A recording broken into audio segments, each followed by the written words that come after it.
I feel safer knowing that we have satellites that can rain God's holy hellfire upon our enemies on this majestic, flat earth of ours.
Welcome to the Dreams of Consciousness podcast. If you would be so kind, would you mind introducing yourself? Hello, yes, I am Michael Sauder from Geist The Sacred Ensemble.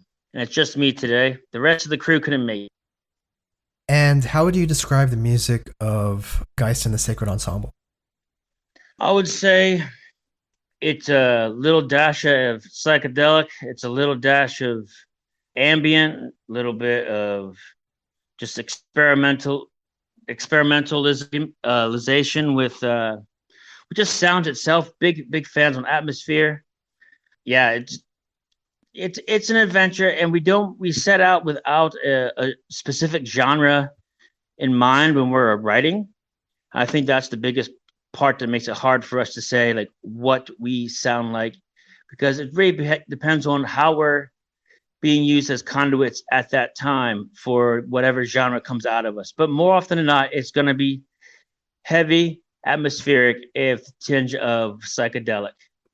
So let's talk about the band name a little bit. Is Geist your pseudonym? So Geist was the road I grew up on in Lancaster, Pennsylvania.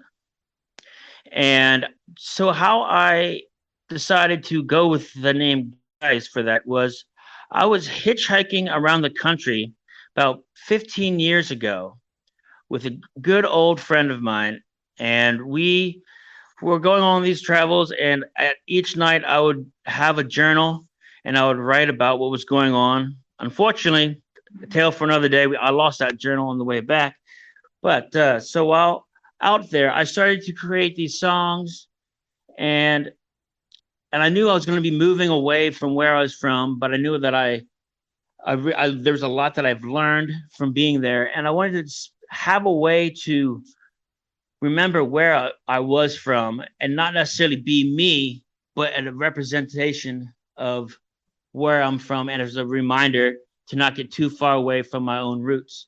And so Geist Road is where I was born. And so I was like, well, let's just go with Geist. And the further I went in with it, Geist itself, when you translate it to English, it's spirit, mind, and ghost. And it seemed to really hit the points and the themes that I was already kind of writing about. So I thought that was a little too perfect, so I had to use it. And then when it came to the Sacred Ensemble, that came from just chatting with some friends, knew I wanted to have a group. And one thing that I kind of figured that it seems to be lacking within at least the Western world, maybe the world at large, I'm not sure, I know the Western world best, that's where I'm from. It seems that, all that is sacred has fallen away. No one really believes anything is really sacred anymore. And I believe like one of the last true sacred things that's in a tangible form in our world is good, lasting friendships. And I was lucky enough to start working with 3 of my really good friends out here in Washington State. So they just became the Sacred Ensemble. Because first it was Geist and Samuel Joseph, because Sam, our percussionist, he joined us, and it was, from like 2008 to 10, it was just us. And then we slowly had other people kind of sit in with us here and there. And then by 2012, I would say, somewhere around in there, we had the rest of the band that is permanently there right now, has been with us for the last 8 years. I have been encompassed the whole Sacred Ensemble. So a lot of times when a group is referred to as an ensemble, the roster isn't static. It's a larger group of people that will come in and out for various recordings and live performances. Is your ensemble mostly the same people? It is mostly for live performances. We like to try to invite different players to come up and play along with us. It is more often than not mostly the same group of folks, but we do have other folks that we call on to come in for a special live set, or if there's something we want to record that we want to have a guest come in and record and play with us, we'll do that too. But for the most part, yeah, it's just the 4 of us. Now, you spoke about this musical project starting while you were on the road. Were you traveling with a guitar? I was not. I was hitchhiking, and I just had a hiking backpack with me. It was mostly just like the experience itself was really inspiring in itself, because I could see different layers of truth that I found from growing up versus from what I was seeing out in the world, and how, regardless of one thing I saw, there's like, regardless of anyone's background, it always seemed like, for the most part, 9 times out of 10, people would be willing to help a stranger. And that was inspiring in itself. But the whole trip in itself, I mean, there's times we got jumped. I mean, humanity is not always great. I mean, we still got jumped and ripped off and that kind of stuff too. But there's something about that trip in particular. But the songs didn't really come together until, I'd even say, maybe more like a year or so after I was even on that journey. You started in Pennsylvania and you ended up in the Pacific Northwest. Correct. Yeah. Why did you decide to settle in that area? Well, there's something that really drew me here. The first snow-capped mountain I've ever seen in my life was here when I was getting in, and that really blew my mind. And then just this area itself is just so lush. The air smells crisper than other places I've been. And then just the moss and the layers of green. I didn't realize there were so many shades of green, and it just really drew me in. And then there's just this kind of inherent mystical quality to the woods here that really personally draws me in. And I just couldn't leave it, because I was out here and I was kind of figuring I would be here for 5 years, and I've been here for much longer than that. Do you think, or would you say that your environment affected the way your music sounds, the style of your band? I would say that definitely plays an aspect to it. I would say that by way of the sound, there's no denying my country upbringing. There's definitely, I have appreciation for twang and some drawl and that kind of stuff.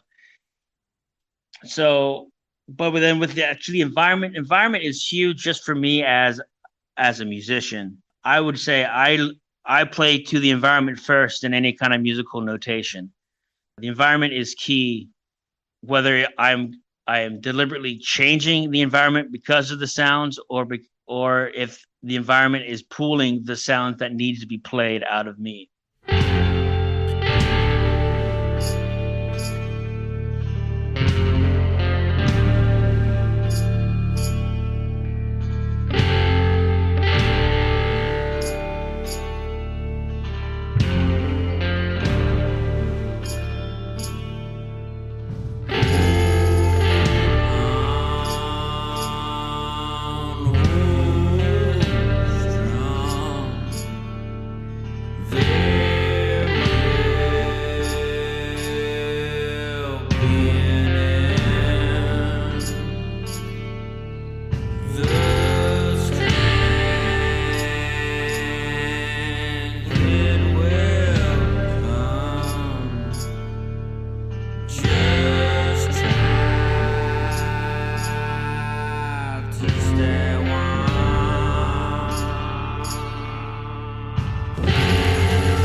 Geist and the Sacred Ensemble aren't particularly a metal band, but there's a lot of crossover with artists like Earth and I'd say even Agalok, who employ kind of a droney folk aspect to their music, and who are all based in roughly the same area, the Pacific Northwest and Washington State and Oregon.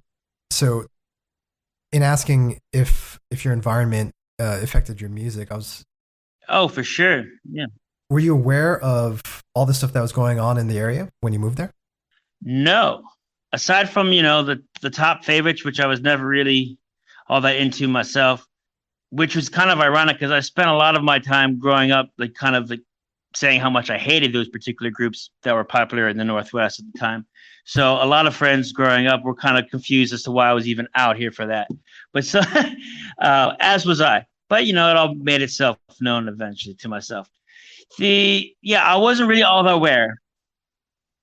I spent a long time not listening to any kind of music. I for some reason, I thought it would be cool to try not to be influenced by anything. So I spent a couple years not listening to any music at all. And then I started to write. And then I started to realize that it was ridiculous and futile to not listen to any music. And then I started my quest for searching for more music again. So I'm curious about your musical background, because Geist stretches over so many different kinds of sounds. There's that droney aspect, there's that folk aspect. I think you mentioned having a country background, and there's a little bit of that in your music as well. What did you grow up listening to? Oh, well, just whatever my folks were playing, it was mostly either country music or regrettably Christian rock or that kind of bland stuff. or also some oldies. The oldies did stick to me. When I say oldies, it's kind of stuff from like the 50s and 60s, kind of the pop hits from then. Lots of like reverb in the room kind of sound. Yeah, there is kind of this dark Americana sound to it. I mean, the closest that I have experience with would be some of the psychobilly bands. I don't know if you know what I'm talking about, but it's like, just very dark, heavy rockabilly kind of music. Do you know what I mean? Oh, I've heard of psychobilly before. Yeah, I haven't really dabbled in that rockabilly, psychobilly world too much though. But there's a similarity to the way there's a twangy country aspect to it, but it's very atmospheric and dark. Okay, yeah. Cool. So you play a lot of instruments for Geist. I understand you play the clarinet as well. Yes, correct. I spent a long time growing up. There was this big thing for me where and it still grows till today, where whenever I see an instrument, I want to see what song can be played through me, through that instrument. I view myself more or less as a conduit, and each instrument can offer a new song to be shown. And so the only real formal training I have is about a year's worth of guitar lessons and about 6 months of piano lessons. Aside from that, everything else is just self-taught. I mean, how could I forget? I did play alto sax in 4th grade. Can I tell you something? What's up? I played alto sax as well from 6th to 8th grade. Nice. Yeah. That's so funny. Yeah, I played it from 4th to 6th grade, and then at the time I was like, oh, I don't want to be in the marching band. That's dumb. And I quit, which I kind of wish my parents would have forced me to stay in it, but oh well. It led me to other things. But yeah, that alto sax experience gave me the experience to use a reed. And then through this and knowing what that feels like. So then when it came to playing with other instruments that are reed instruments, like a clarinet or other saxophones, I could kind of get the feel for it and then kind of go from there. So if listeners don't know what you mean by a reed, if you're playing a woodwind instrument like a clarinet or a saxophone, you need a small little flat piece of wood to vibrate in order to make the sound. Yes. And need to moisten it a little bit, yeah. Yeah, and you need to warm it up in your mouth a little bit. The woodwind is a very sensual. Sounds real juicy. Can you move back and forth between clarinet and saxophone pretty easily? I haven't owned two of the same at the same. I haven't owned them at the same time, so I don't know that yet. I haven't had that experience, but I imagine I could probably pull off something. There'll definitely be some squeaks involved, but that's not always a problem. To what extent is your music improvised? Well, it's a kind of a mixed bag. When it comes to the songs themselves, there is a written part.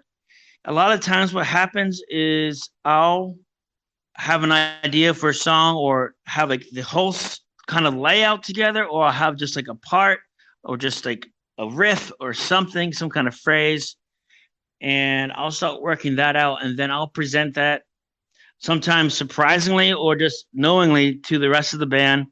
And then we kind of work it out. And I like to see the reason why, what I say by surprising the band is at practices, we'll be playing, maybe start just basic improv kind of jam thing. And then unbeknownst to them, I may have a whole idea that I've been stewing on, and I'll just throw that out so then I can see how they will react to that part for the first time. And then sometimes that opens up other portals, other places to me to see, okay, well, this song wants to go this way, or okay, no, we need to stop, and like this is what I was thinking, or what do you guys think about this? And so like it's kind of a mixed bag. There's definitely an aspect of improvisation because there's different points within the songs, especially in a live setting, where there we have different audio kind of cues. Something will happen, a drum hit, a certain progression will happen that we all know is a cue to open it up, and then it will become an improv, and then we'll listen. Then we'll have another cue to be like, all right, wrap it up, go back into this other thing. So it's kind of like our own like secret roadmap for our live shows. So yeah, it's a mixed bag, like I said, with improv. And then we do have like the improv albums too. Yeah, so I was going to say some of the improvised jam sessions that you're talking about are on your Bandcamp page. They're released as the dig sessions. Is that right? Correct. Yeah. Those digging sessions, those are all straight up improv stuff, which pretty much comes to things that we thought were cool, but we didn't really want to go through the process of turning them into real songs. So we're like, let's release these and just see how that goes. Because we have hours and hours, because we record every single time we play. And we've been playing together for this group at least 8 years. So needless to say, there's a lot of stuff to dig through. And we call it digging session because we like to, instead of just saying improv or jam kind of has like weird, nerdy, hippie kind of connotations that we're not so into. And as growing up as grave digging and setting tombstones for a while, the idea of digging into the earth is kind of literally and figuratively grounding to me, and that's kind of a place you need to be when you want to be improvising, for myself at least. So the whole idea of digging in is, you're just like focusing in. It's like it's similar, like whether you're digging a hole or a ditch or you're playing live, it's the environment that dictates the terrain dictates the approach kind of thing. It's how you just kind of work with it on the fly. So yeah, that's a long-winded story for why we call it dig in.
So let's talk about this upcoming album. It's called Waning Hymns. It's set to be released July 31st. Correct. Well, let's start off with the style of the album, because before we started recording, we talked about how this is a heavier album and one that may appeal to fans of heavier music and, you know, drone and doom metal and stuff like that. Yes, totally. This album is a lot heavier in that regard in comparison to the other releases. It's the funny thing about this album is we recorded this a couple years ago, and the themes seem more relevant today than when I even originally wrote these songs, which is kind of amazing. I mean, we're kind of always kind of more on the dystopian kind of vibe, but it's also trying to find hope within that dystopia, like within your own personal self, personal strength. There's a lot of information being thrown around at us daily that just kind of warps our minds, and we lose our track of who we are and our self-worth. And as they say, you know, self-confidence is the biggest act against any kind of capitalism, because they don't want you to be self-confident. They want you to feel sad. They want you to feel like you can't do anything. You're not capable. And the most dangerous thing is once everyone starts realizing how capable they really are and the power that they have within that. Was there a reason you decided to take the band in this heavier direction? It's just kind of how it evolved. I started kind of getting more into drone music itself. And so I started to kind of dabble with it. And it's just kind of the direction it took, where all of a sudden we started adding these kind of dark folk kind of stuff, but then all of a sudden adding more delay and reverb to it. I started to kind of personally get inspired to see how I could create heaviness without relying on distortion. And so this was definitely an experiment in that. And so what is the answer to that problem? How do you create heaviness without relying on distortion? What is it that makes something heavy even when you're playing on non-specific to metal instruments? Exactly. Well, to me, what I found is a certain feel that can still be translated.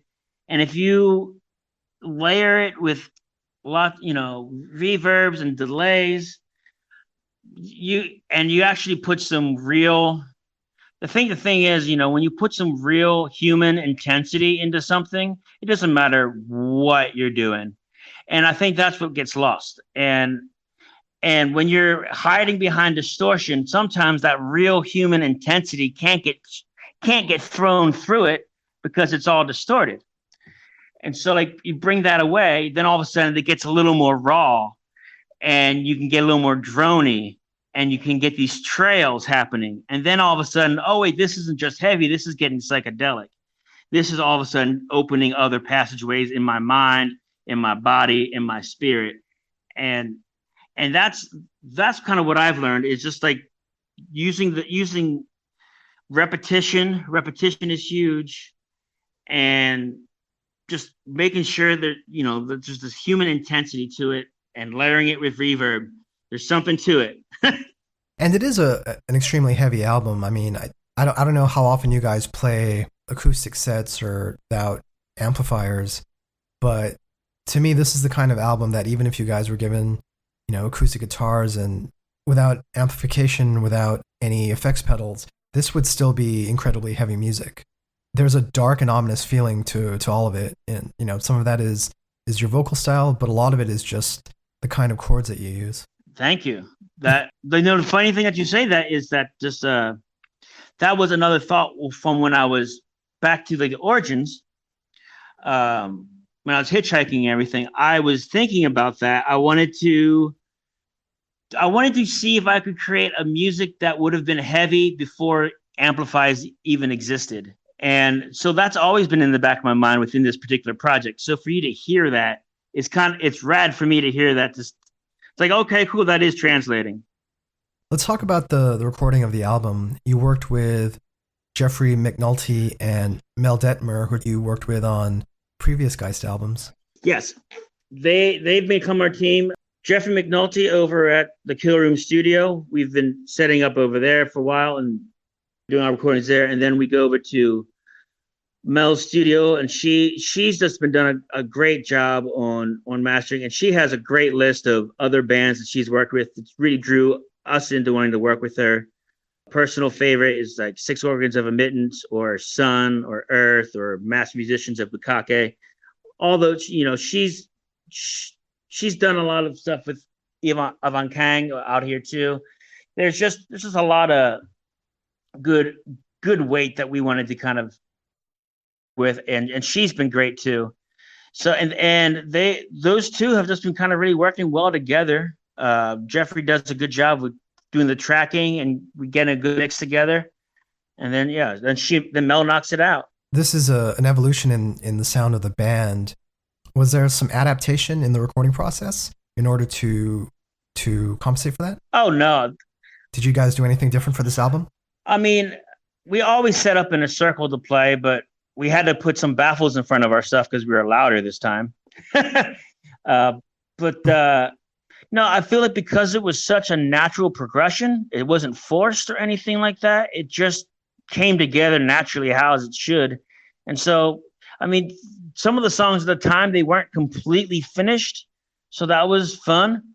The original idea was for this particular album was to make a quick demo, but then it just became an album. And that's totally fine. It's just kind of, it's kind of the fun of being a musician. There's never really a straight path for anything, and you just got to roll with it. Was this an album that came together fairly quickly compared to your other releases?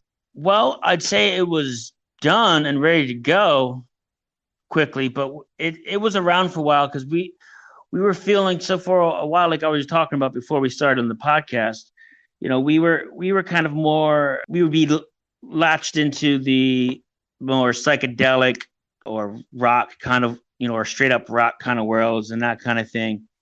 And so we were feeling like with this particular work that was coming out of us and we knew it was kind of coming, we just felt like it was time to maybe try to branch out to other scenes, because we know we can reach the psychedelic and rock communities and that kind of thing. But we wanted to kind of dig a little deeper within the drone and the metal communities, because we just kind of felt like there's still a kinship there to it. So I'm sorry, I completely forgot what your question was, though. I definitely want to talk about your kinship with the metal and drone communities, but specifically to the recording of the album and the writing of these songs. Did this come together fairly quickly? Oh yeah, I mean, yeah, it was there. That's where I got off my tangent. So yeah, it was, but then we didn't want to just release it within those psychedelic and rock worlds. We wanted to try to figure out a way to kind of make sure this album would get exposed to other people besides just that specific group. And so it took a little bit of patience and figuring out, where we wanted to go with this and how to release it, where to release it. And then Joy from Ivnix and Scribe Recordings, she reached out to us, and then we just started chatting, and it all started to kind of really come together last year, and now we're ready to have our record released by the end of July. So no, it was kind of short, but not really. Okay, so let's talk about the audience for this album. We discussed why I like the album before we started recording. I'm a big fan of stuff like Swans and Earth and droney heavy music, and this album is definitely that. When you play, who do you usually play with, and who do you think your audience is? Well, that's a funny one. So we kind of play genreless bills, more or less. I mean, we can hang with the doom and some metal, but we're also playing with psychedelic bands, like I said, or straight up experimental bands or electronic acts, improv acts, blues acts, world acts. We kind of go wherever. I mean, these days we have been playing more heavier bills because this album is kind of coming this way. And we've also been participating with this group out here in the Northwest has this festival called Thirst for Light, that was formerly called Thirst for Light, that really brings out, I guess, you call them forest punks, or you can call the goth, dark, earthen hippies or something, or hippies that wear black. uh, and that's definitely, and when we started playing when we first played the first Thirst for Light a few years ago, that's when we really started to kind of touch on, like, okay, yeah, this is kind of an audience for us for sure. We're really into everyone that's performing. We really like everyone that we've met, and this is really cool. And we had a really great response from our performances too. So it just kind of felt like, okay, cool, yeah, we're on to something here. We're in the right direction. That's one of the things that fascinates me about the Pacific Northwest, because, aside from 90s grunge and all that kind of stuff, when I first started hearing about the metal scene and the bands coming out of that area, there was there were a lot of bands that kind of crossed over into different things, like drone, neo-folk, apocalyptic folk, stuff like that. Bands like Alda and Agalok, who were from that area. And so within the realm of just the metal scene in the region seems to hang pretty well with a lot of the experimental and noise and drone and that kind of music that's going on. Exactly. I mean, that's kind of how we fell into finding out about the people we're working with now.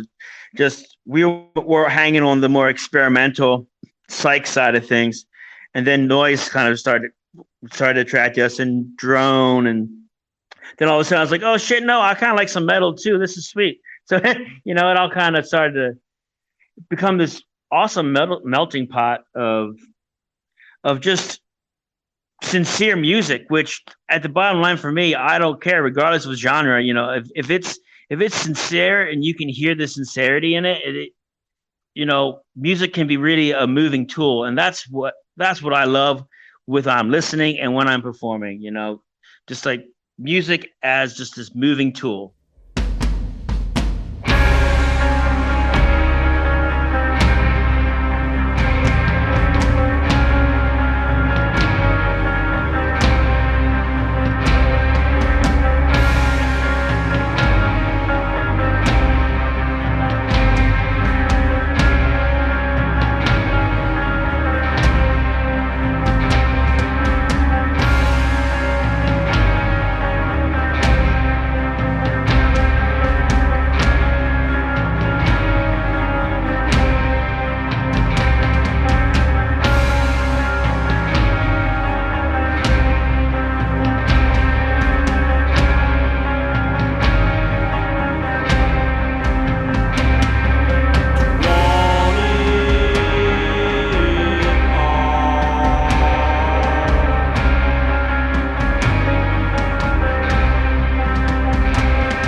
there's a video for the song Volition. Tell me about the video and who directed it and how it relates to the themes of the album. Okay, so that came together. The person who directed it is James Hallenbaugh. He's from my hometown, and I've never met him, which is kind of funny.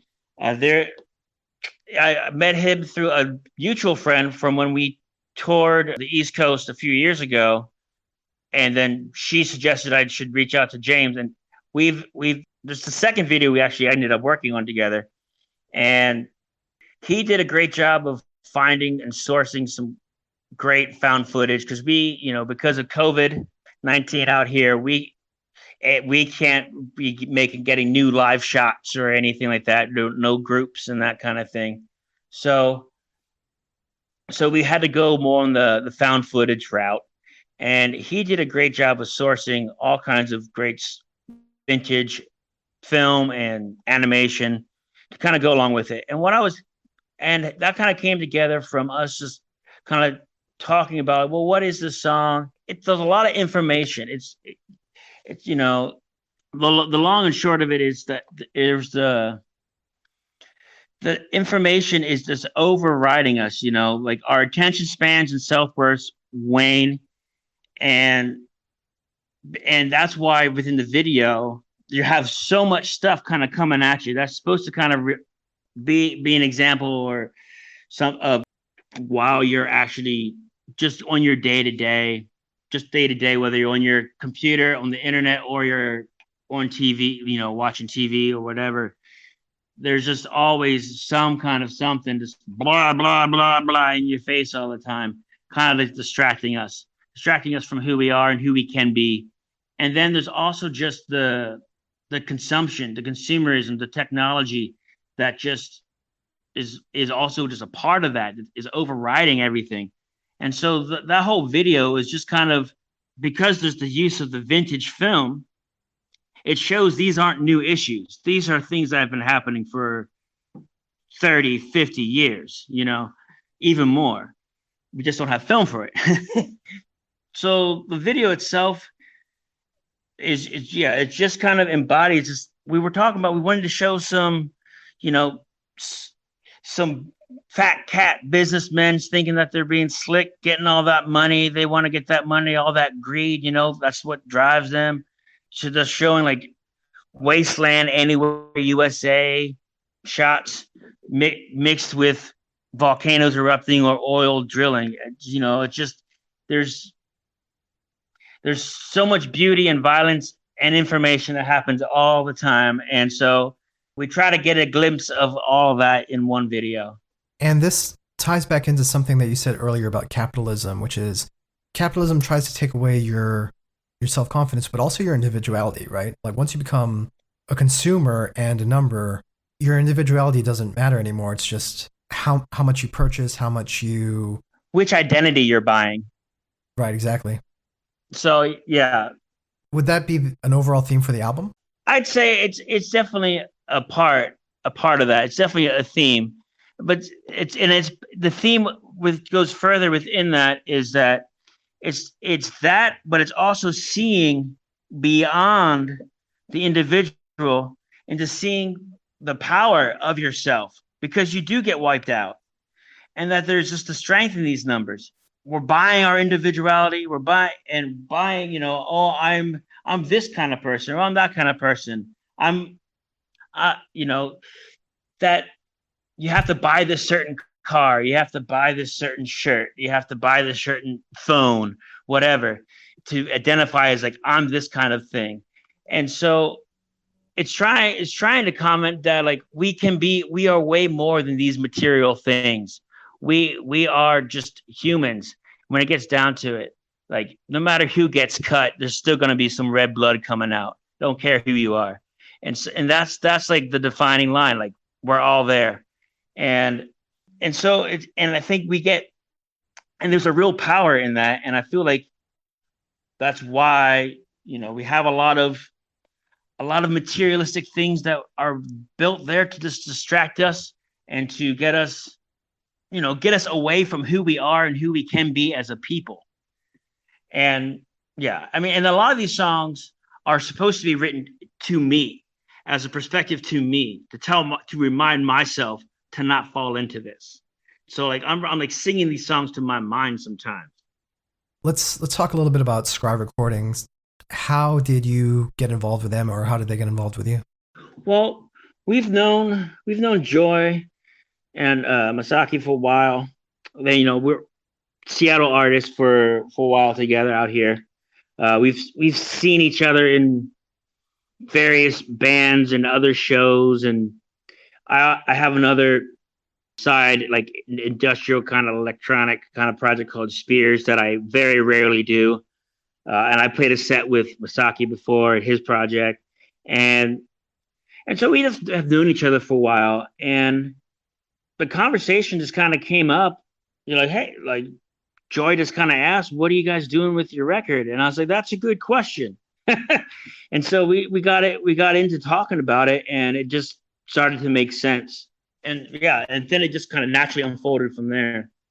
So is this the first album for Scry? Yeah, well, we did release a tour tape, Diggin' Sessions 3. We released that tape for a tour we did last spring. So this would be our first vinyl release and first record release with them, but it will be our second release. For everybody listening at home, Masaki and Joy are in Eye of Nyx, who were in the very previous episode to this podcast. So before I let you go, tell me what you have planned next. I know this is this is not a time when people are making a lot of plans, especially for live performances and things like that. But yeah, coming at me with ideally, what would you like to do? Well, I mean, we are trying to think about how we can make an interesting live stream kind of set. We feel that involves multiple cameras, and that we want to create like a whole set, not like music set, but a movie set. A 3D space, because something that you don't get from our recordings is more often than not we're trying to play in non-conventional places. We play in a lot of forge and foundries, old churches, an old school, old gyms, old forest, that kind of thing. We're kind of all over the place. So like we're about that immersive environment, and we want to share breath with people. We want to share that energy with each other. So we're trying to create an environment that we can set up within and have multiple cameras going and create an engaging live stream. So that's one thing. And then something that's probably a little more attainable for us right now is just making more music videos for this upcoming album and just trying to focus as best we can. It's been hard to really focus on anything with everything going on in the world right now. So this video seems to be the way to go at this point, because there's no real sign of saying like, oh, this is when you can start planning a tour. Yeah.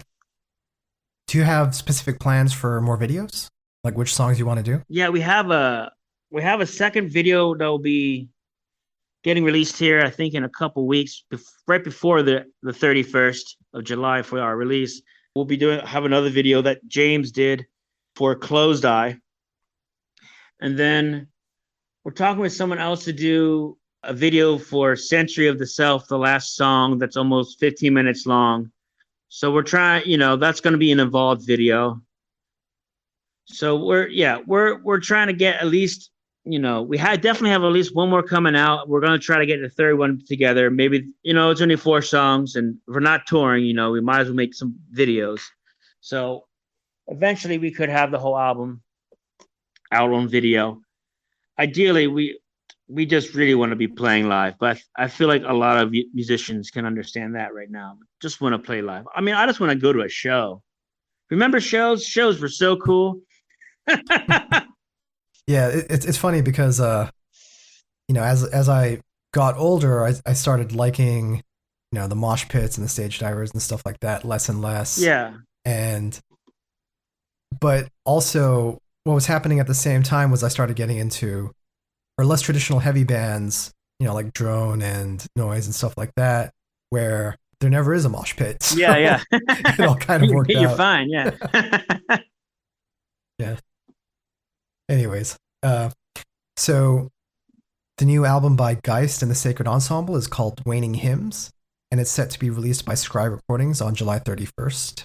Tell people what the best way to order this album is. Currently, it will be just going to our Bandcamp page. So just look up Geist and the Sacred Ensemble on Bandcamp, and you'll find our page, and the album title is Waning Hymns, and just click on that page, and you'll have your options to order a record or digital, and you'll get some videos included with that. So yeah, you can go to our website or go to the Bandcamp page or the Scribe page, but it'll all go back to the Bandcamp page. So just go directly to Bandcamp. You mentioned something about the vinyl edition. Anything you want to say about that? Well, it's going to be the first vinyl release for this project. We've had songs on compilations on vinyl and stuff in the past, but this is our first full album on vinyl, and we're really proud of it. We're really stoked about it. It's 180 gram. It's a nice thick piece of vinyl you can barely bend, and it sounds great, and we're just really excited about putting a solid piece of art out into the world. And you mentioned your website, but what's the best way to follow Geist and the Sacred Ensemble online? Well, you can go to our website and sign up for our email list. Yes, email list. Because yes, you can find us on Facebook and Instagram and Twitter, but we don't know how much longer we'll actually be doing that or how much you will be doing that. So in the future. So we're trying to kind of keep those lines open. We only send out a newsletter maybe 2 to 3 times a year. It all depends on, like, seasonal. All depends on if there's something really big we want to talk about or something. But for the most part, that's the best way to keep in contact with us if you don't have social media. And if you are on the social media, those big 3, you'll know where to find us. Is there anything else you want to say? Thanks for having me, and thanks for listening, everyone.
Yes, Congressman, this Earth is certainly majestic. And flat. Well, jury's still out on that one.